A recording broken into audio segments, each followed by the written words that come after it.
அனைவருக்கும் வணக்கம். நம்முடைய கர்ம வினைகளை நீக்கும் சிவபெருமான் ஞானகுரு ஸ்தலங்களில் முதன்மை பெற்று சிறப்புடன் திகழும் தலம் மதுரை மாவட்டத்தில் உசிலம்பட்டி அருகில் அமைந்துள்ள பெரிய நாயகி அம்பாள் உடனுரை கைலாசநாதர் திருக்கோயில் திடியன் மலைதான் அது.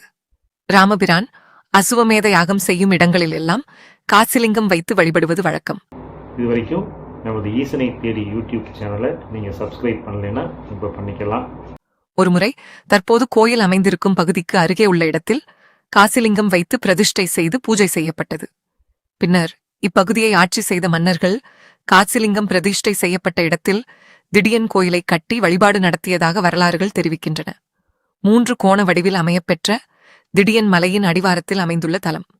இங்கு மட்டுமே காசியில் இருந்து கொண்டுவரப்பட்ட தட்சிணாமூர்த்தி 14 சித்தர்களுடன் நந்தியின் மீது அமர்ந்த நிலையில் அருள்பாலிக்கிறார்.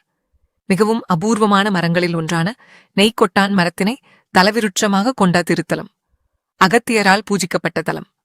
திருவண்ணாமலையில் கிரிவலம் செல்ல இயலாதவர்கள் இங்குள்ள கைலாசநாதரை பூஜித்துவிட்டு திடியன் மலையினைச் சுற்றி வர திருவண்ணாமலையில் வீற்றிருக்கும் சிவபெருமானை வணங்கிய பலனை அடையலாம்.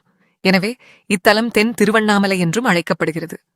உடல் தடித்து அவதிப்படுபவர்கள், திக்குவாய் பிரச்சனை உள்ளவர்கள், நாக்கு பிறழ்வதில் பிரச்சனை உள்ளவர்கள் இங்கு வந்து கைலாசநாதரை வணங்கி அருகிலுள்ள அம்மனையும் வழிபாடு செய்து மலையையும் சுற்றி வந்தால் குரல் பிரச்சனைகள் தீர்ந்து உடல் தடிமனும் குறைகிறது.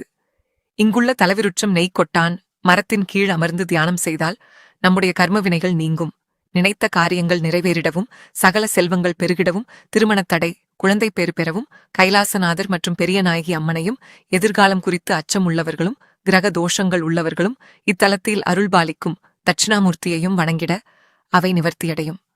மதுரை மத்திய பேருந்து நிலையத்தில் இருந்தும் உசிலம்பட்டியில் இருந்தும் பஸ்கள் செல்கின்றன. மதுரையில் இருந்து 33 கிலோமீட்டர் தூரத்திலும் உசிலம்பட்டியிலிருந்து 15 கிலோமீட்டர் தூரத்திலும் அமைந்துள்ளது திடியன் மலை. இந்த பதிவு உங்களுக்கு பயனுள்ளதாக இருந்திருக்கும் அப்படின்னு நினைக்கிறோம். இந்த வீடியோவுக்கு ஒரு லைக் கொடுங்க. இது போன்ற ஆன்மீக தகவல்களை பெற நமது ஈசனை தேடி சேனலை சப்ஸ்கிரைப் பண்ணிக்கோங்க.